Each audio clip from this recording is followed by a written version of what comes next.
Hello everyone, welcome to the viral tricks. আজকে আমরা খুব গুরুত্বপূর্ণ একটি অঙ্ক শিখব, যেটা কম্পিটিশন পরীক্ষায় মাঝে মাঝেই লক্ষ্য করা যায়। এখানে বলা আছে যে 354 স্কোয়ার আর 355 স্কোয়ার এদের মধ্যে কতগুলি পূর্ণ সংখ্যা আছে। 354 স্কোয়ার করলে যে সংখ্যাটা পাবো আর 355 স্কোয়ার করলে যে সংখ্যাটি পাবো, সেই দুটি সংখ্যার মাঝে কতগুলো পূর্ণ সংখ্যা থাকবে, এটা আমাকে বের করতে হবে। এখানে লক্ষ্য করলে আমরা দেখতে পাচ্ছি 354 এবং 355 পরপর দুটো সংখ্যা। কিন্তু যদি এরকম থাকে, দুটো পরপর সংখ্যা হয়, 354, 355, 350, 351, ঠিক আছে, 550, 551, এরকম পরপর যদি দুটো সংখ্যা থাকে, তাদের মাঝে পূর্ণ সংখ্যা মানে বর্গ আকারে যদি দেওয়া থাকে, তাদের মাঝের পূর্ণ সংখ্যা আমরা কিন্তু সহজেই একটি টেকনিক ব্যবহার করে বের করে নিতে পারবো। তো সেটা করার আগে আমরা বেসিক জিনিসটাকে দেখবো, আমরা কিছু তথ্য বিশ্লেষণ করে দেখব কি হচ্ছে, তারপরে আমরা টেকনিকটা বা ট্রিক্সটা বলবো, তাহলে মনে রাখতে সুবিধা হবে বা বুঝতেও সুবিধা হবে। এখানে আমরা প্রথমে 1 এর স্কয়ার আর 2 এর স্কয়ার, এদের দুজনের মাঝে যদি পূর্ণ সংখ্যা দেখি, 1 এর স্কয়ার মানে কত? 1, 2 এর স্কয়ার মানে কত? 4। এদের দুজনের মাঝে পূর্ণ সংখ্যা কতগুলি আছে? 1 এর পরে আছে 2, 2 এর পরে আছে 3, তারপরে 4, মানে 2 আর 3 দুটি আছে। এখানে পূর্ণ সংখ্যার সংখ্যা হচ্ছে দুটি, ঠিক আছে। আচ্ছা, যদি আমি 2 এর স্কয়ার নিই আর 3 এর স্কয়ার নিই, পরপর দুটো সংখ্যা, 2 এর স্কয়ার 3 এর স্কয়ার, 2 এর স্কয়ার 3 এর স্কয়ার মানে কি? 2 এর স্কয়ার মানে 4 আর 3 এর স্কয়ার মানে কত? 9। তাহলে এদের দুজনের মাঝে পূর্ণ সংখ্যা কতগুলি আছে?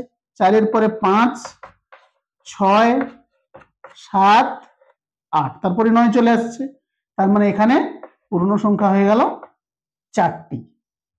আচ্ছা, এরপর আরো একটা নেওয়া যাক।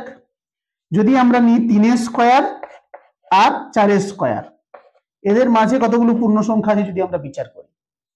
3 এর স্কয়ার মানে কত? 9, 9 আর 4 এর স্কয়ার মানে কত? 16। 9 আর 16 এর মাঝে পূর্ণ সংখ্যা কি কি আছে দেখা যাক। 10 আছে, 11, 12, 13, 14 আর 15। 1, 2, 3, 4, 5, 6, ছখানা আছে আমাদের। তাহলে পরপর দুটো সংখ্যা, 1 এর স্কয়ার, 2 এর স্কয়ার, 2 এর স্কয়ার, 3 এর স্কয়ার, 3 এর স্কয়ার, 4 এর স্কয়ার, এভাবে যদি পরপর আমরা দুটো করে সংখ্যা নিই, তাদের বর্গ করলে সেই দুটো সংখ্যার মাঝে কতগুলো পূর্ণ সংখ্যা থাকবে, আমরা এইভাবে ছোট ছোট সংখ্যার ক্ষেত্রে বের করে নিতে পেরেছি।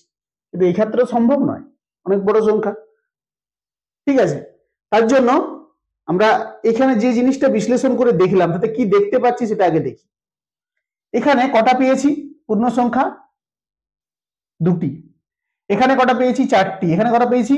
6টি। এদের সঙ্গে কোনো তথ্যের কোনো মিল আছে কি?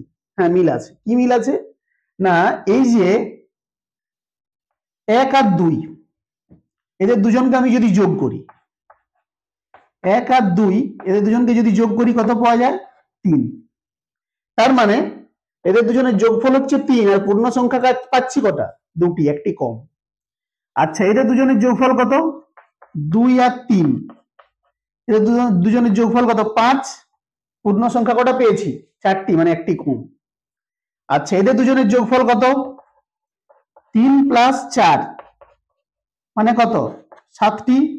পূর্ণ সংখ্যা কটা পেয়েছি? 6টি, একটি করে কম পাচ্ছি। তাহলে আমরা এই যে তথ্যগুলো বিশ্লেষণ করলাম, সেই বিশ্লেষণ থেকে যেটা বেরিয়ে আসলো, যদি দুটো পরপর পূর্ণ সংখ্যা থাকে এবং তাদের বর্গ আকারে দেওয়া থাকে, দিয়ে বলে এদের দুজনের মাঝে কতগুলো পূর্ণ সংখ্যা আছে, সেটা আমরা সহজেই বের করে নিতে পারবো। কি করব? ওই যে দুটো সংখ্যা পরপর দেওয়া আছে তাদেরকে যোগ করব, যোগ করে তার থেকে 1 বিয়োগ করে দেবো, তাহলেই আমরা পূর্ণ সংখ্যাটা পেয়ে যাব। এখানে যেমন দেওয়া আছে 354, 355, তাহলে এদের 354 স্কয়ার, 355 স্কয়ার, এদের দুজনের মাঝে কতগুলো পূর্ণ সংখ্যা আছে কি করে পাবো না? 354 আর 355, এদের দুজনকে যোগ করব। যোগ করলে কি হচ্ছে? 9, 5 5 10 0, হাতে রইল 1, 6 আর 1 7, যোগফল 709 হলো। 1 বিয়োগ করে দেবো, তাহলে কত হলো? 708। এইটি হয়ে যাবে আমাদের পূর্ণ সংখ্যার সংখ্যা। অর্থাৎ এই দুটি সংখ্যার মাঝে 354 স্কয়ার করলে যা পাবো, 355 স্কয়ার করলে যা পাবো, সেই যে দুটো সংখ্যা তাদের মাঝে পূর্ণ সংখ্যার সংখ্যা হবে 708টি। ঠিক আছে, তাহলে আমরা বিশ্লেষণ করে দেখে ট্রিক্স তৈরি করলাম। এই ট্রিক্স মনে রাখলে আমরা সহজে এই ধরনের অঙ্ক কিন্তু করে ফেলতে পারবো।